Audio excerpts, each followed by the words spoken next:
Well, good evening and welcome back to another episode of Kevin Talks Tech Live. It is March 1st, the very first day of meteorological spring. It's 10:08 Central Time right now, and it is time to start Kevin Talks Tech Live. There's a look at Minneapolis.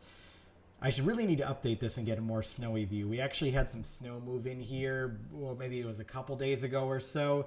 Honestly, it looked like spring was on the way. We had our fingers crossed that that was all of it, and then all of a sudden, boom, all this snow just happened to fall leading up to this weekend that we just got into here. Actually, it was over the weekend, and thankfully, temperatures are looking like they're going to be in the 40s here pretty much over the next week, getting close to 50, which in Minnesota, that is sure a blessing to be able to have that. So hopefully that is all we have for the snow, and it makes a little more sense than for me to be running and open where you don't see any snow on it.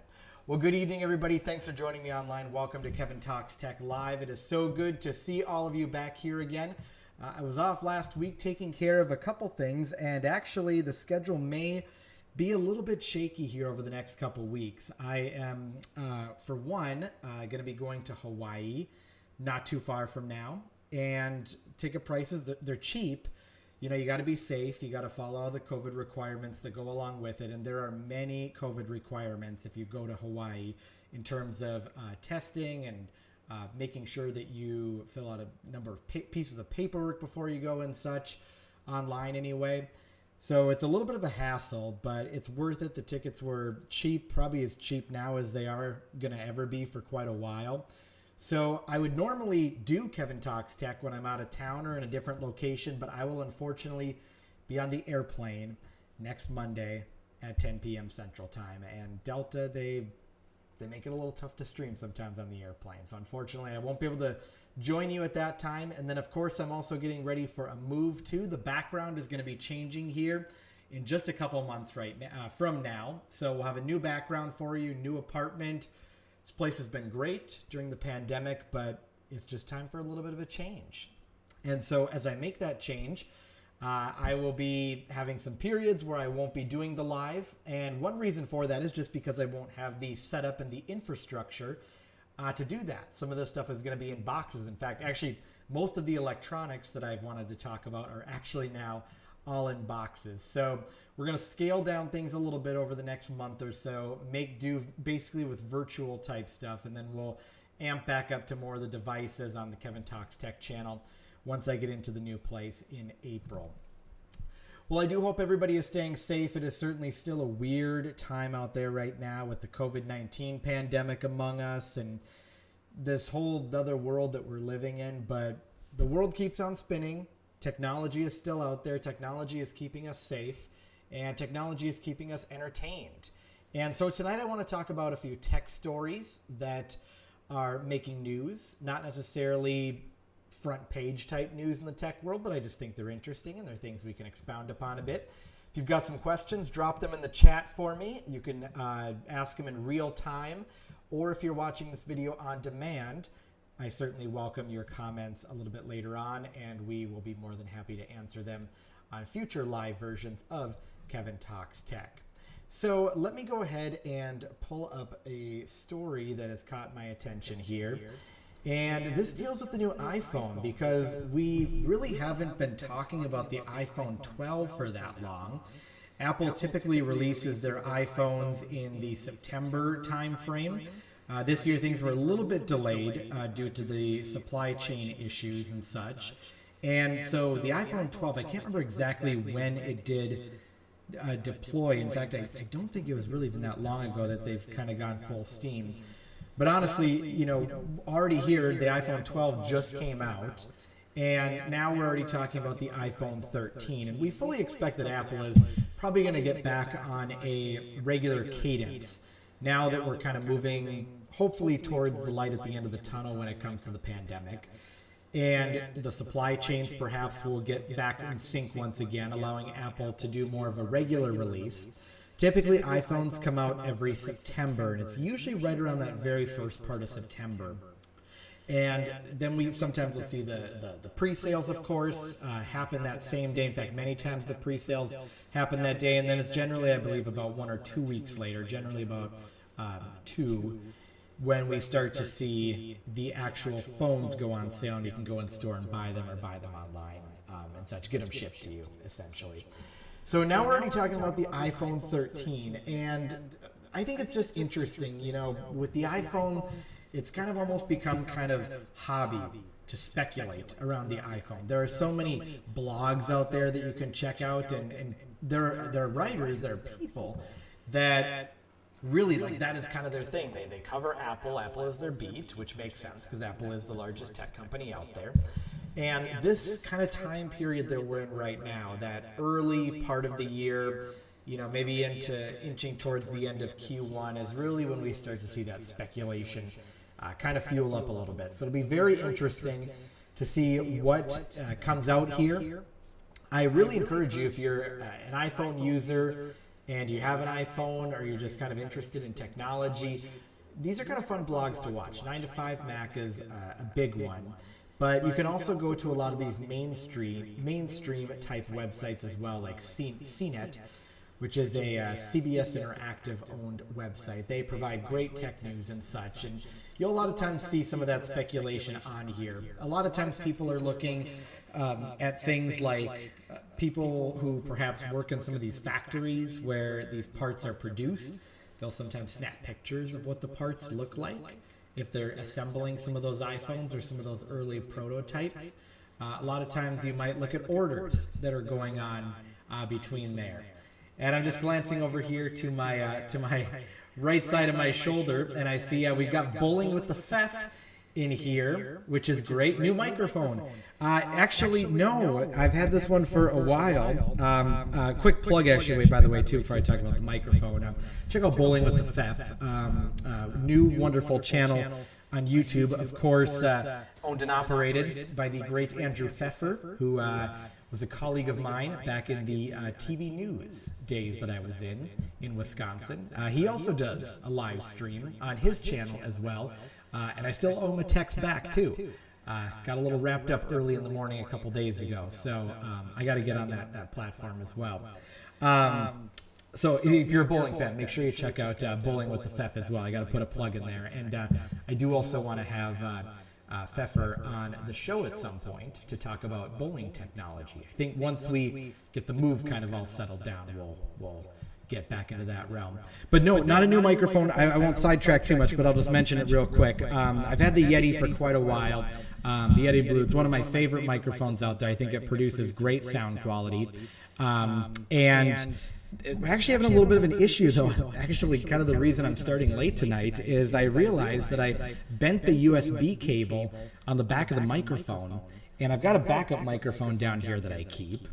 But I was a little bit concerned because I wasn't quite sure if I was going to be able to get it back into place, and all the other USB cords are all packed up right now. So anyway, the USB mic is great, though. Love it. I'm in. I think it's a great mic. Any mic essentially that's a USB mic, but especially the one that's made by Yeti.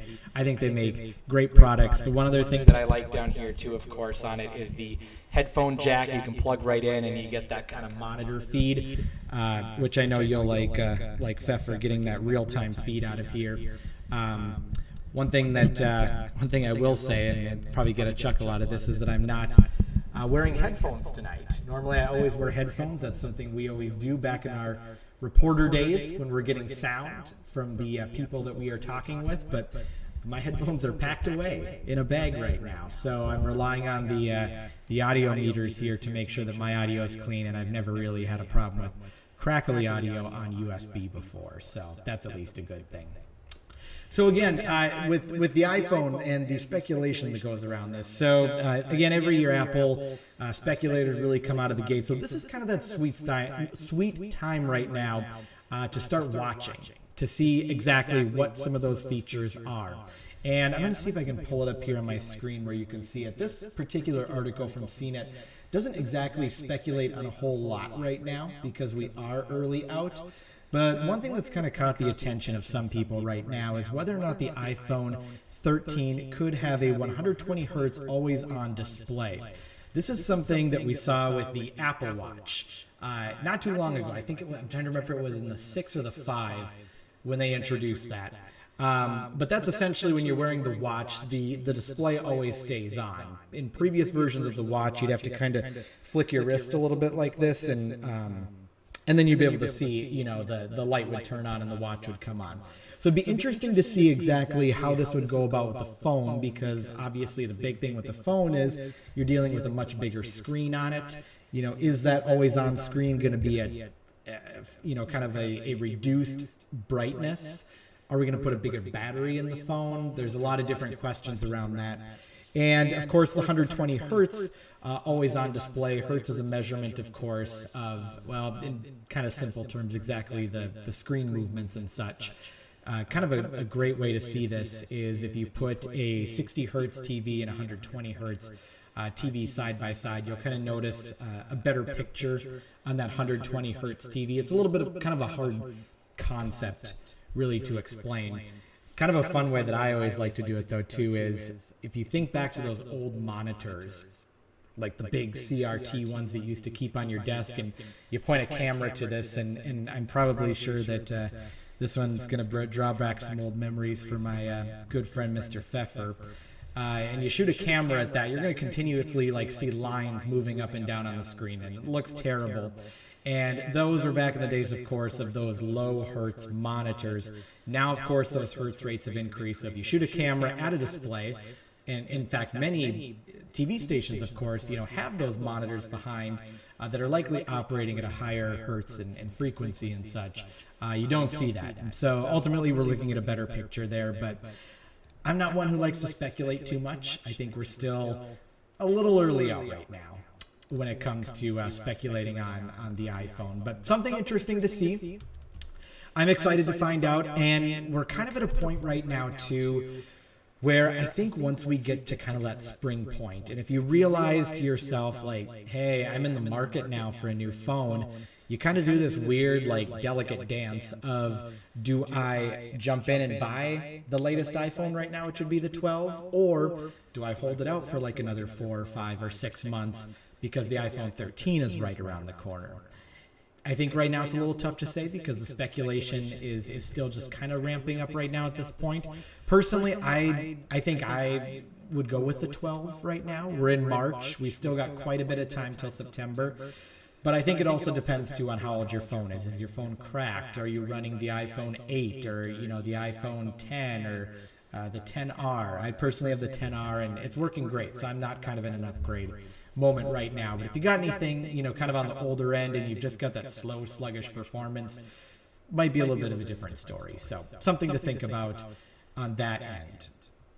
Now, I want to jump over and talk about a completely different tech topic here today. I'm sticking with CNET because there were a couple articles that I had been reading about in preparation for tonight's show. One that caught my attention, and it is these e-bikes that have really taken off, especially in some of those major metropolitan areas.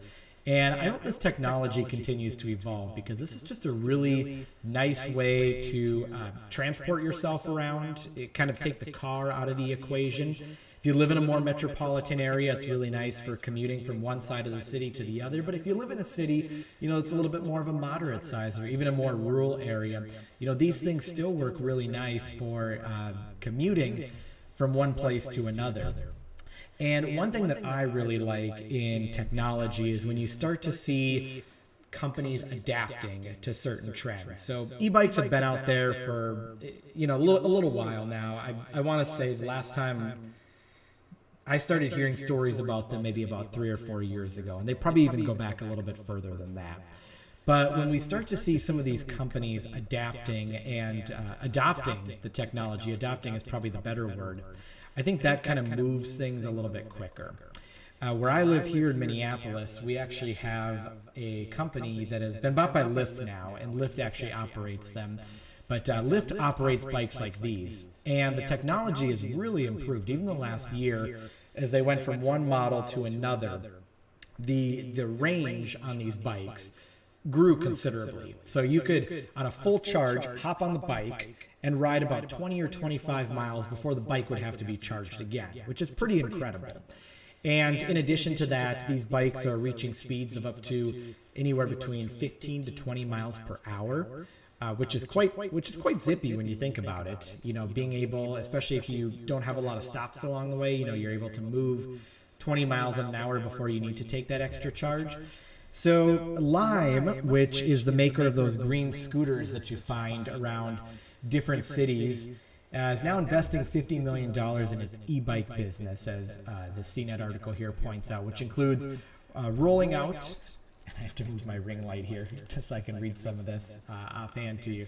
But it includes rolling out new and improved hardware and making the service available in 25 more cities this year. According to this article, some of those cities, of course, in North America, Australia, and New Zealand. So really, it's kind of that story about making this a little bit more mainstream, rolling out the technology, and when doing so, it brings more attention to this. I think e-bikes, up until this point, have really been kind of that luxury type item, and still remains so, and I think at least for a while, it's still going to continue to be that way. But of course, with scale, and as some of these parts become, you know, cheaper and such like that, my hope is that this type of transportation becomes a little bit more, what's the word I'm looking for, accessible to everybody. I personally don't have the amount of money, which, you know, just to plunk down an e-bike, especially in Minnesota, where the temperatures range so much, and you could probably honestly maybe get 6 or 7 months out of the year use of this. It's not worth the investment. I do more of a rental service. But as that goes on, we see some of that technology get a little bit cheaper. Perhaps some of these prices on these e-bikes will go down a little bit. This talks a little bit about, too, how you've got the phone holder on here for navigation, so that way you're able to, you know, use a Google Maps or an Apple Maps type solution. The swappable batteries are also really nice, too. And, you know, when you come to, oh gosh, like I said, you know, 20 miles, it's a pretty big feat. And it's tough to know exactly how much more capacity you can get before you really need to start increasing the size of those batteries. But the hope is, of course, like I said, if it's swappable, I think that'll really help out here too. Just the concepts of e-bikes are really interesting, and maybe honestly I should take a step back for a second and just explain ultimately how these e-bikes work. So they're not exactly like a motorcycle or a scooter, something like that. They use what's called like a pedal assist, essentially. And so when you are biking, you'll kind of feel a little bit of a kick in the pedals as you're moving.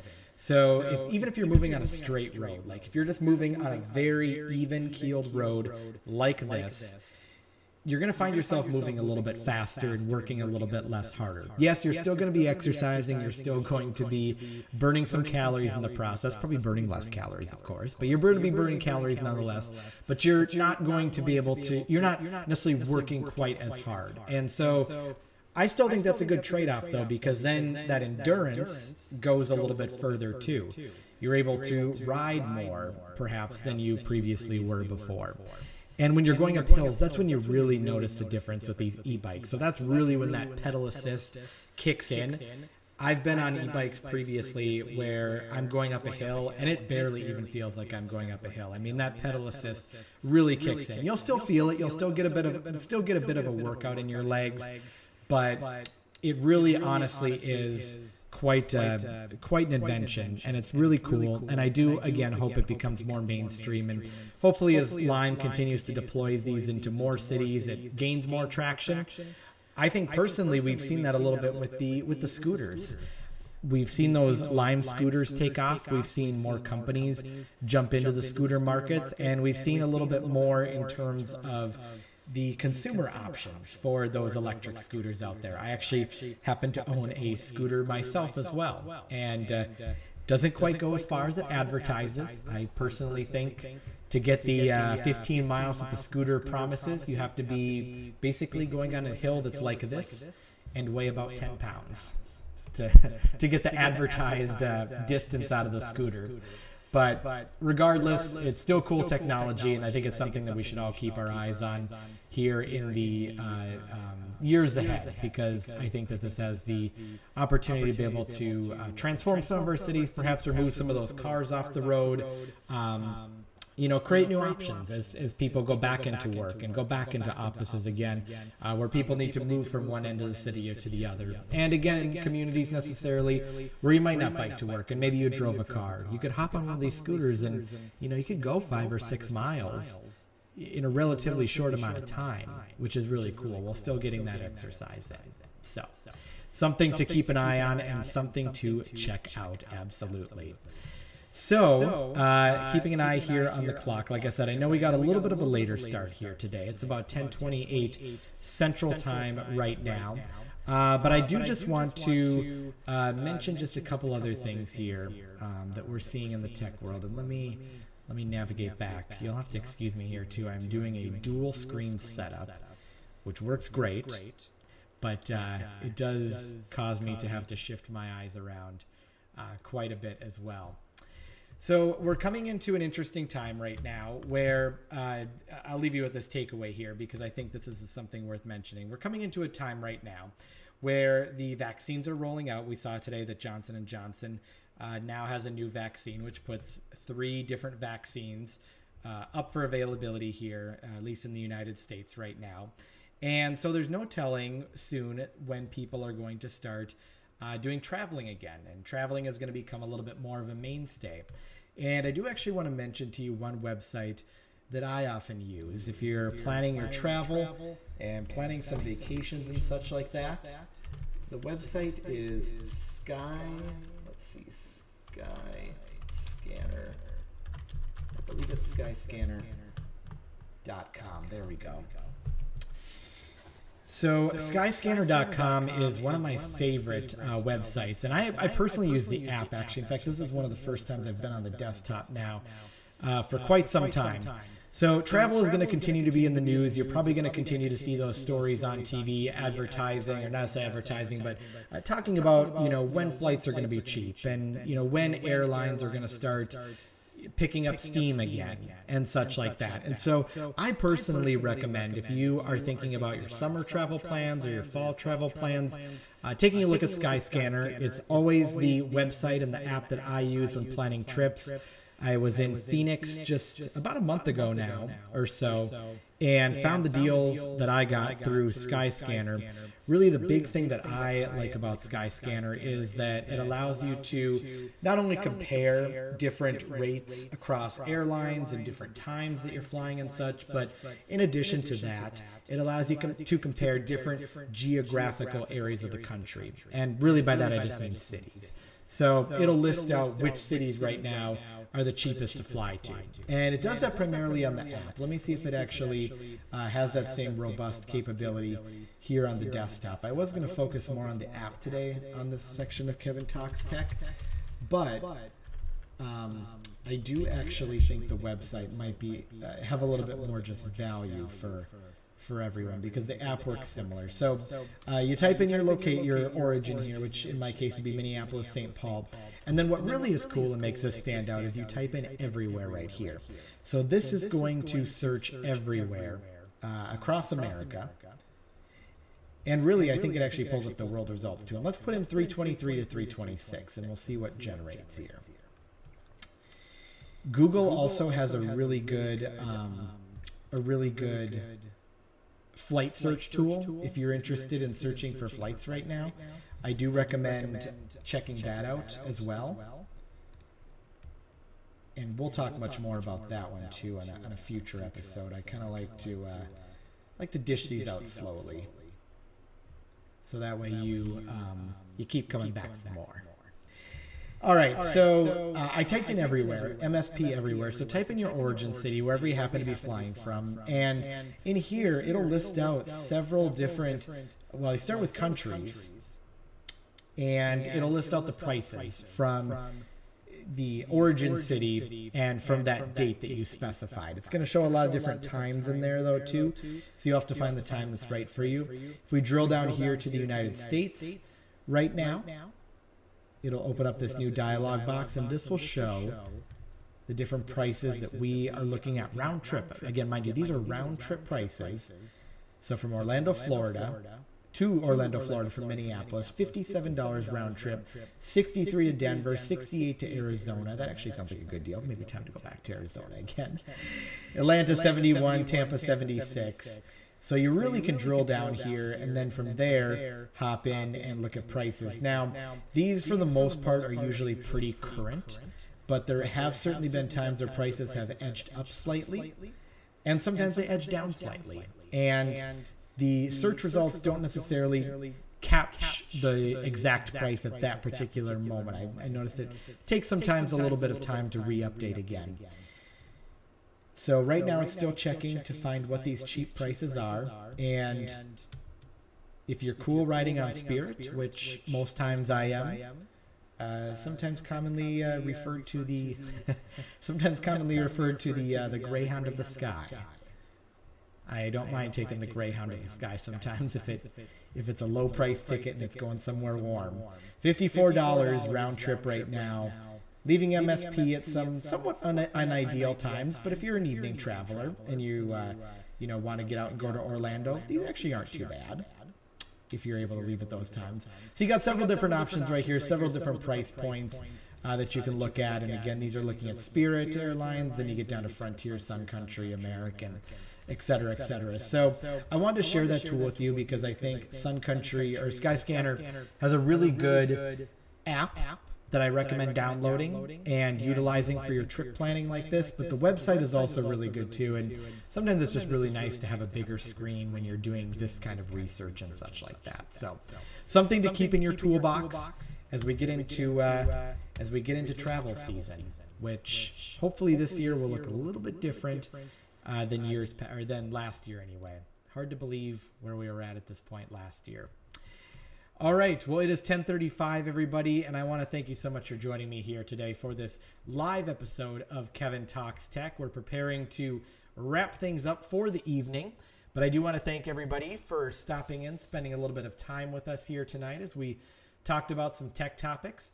We should be back again next week. I anticipate being here for the live program, but again, should something come up with the move or something like that, that could change, but nothing in the cards here right now. And looking forward to being in a new place and providing some good consistency as we prepare to be in a new place and get back to a new sense of normal. Drop me your comments if you have any. Always happy to see what is on your mind. Always happy to answer your questions. Again, thank you so much for joining us here tonight. I am Kevin Hurd. Don't forget to head to my website also, kevintalkstech.com. And if you are watching this and you have not subscribed yet to my channel, you definitely should also do that. Click that subscribe button and don't forget to push the bell notification as well, so that way you know when I do post new videos. All right, everybody, with that, thank you so much for joining me here tonight. Have a great rest of your night. I will leave you with this beautiful shot of downtown Minneapolis again. Not an actual shot right now, because otherwise there would be snow on those roofs and snow on that ground, but give it another month or so and this opening shot and closing shot would be very appropriate. See you next week, everybody. Have a fantastic night.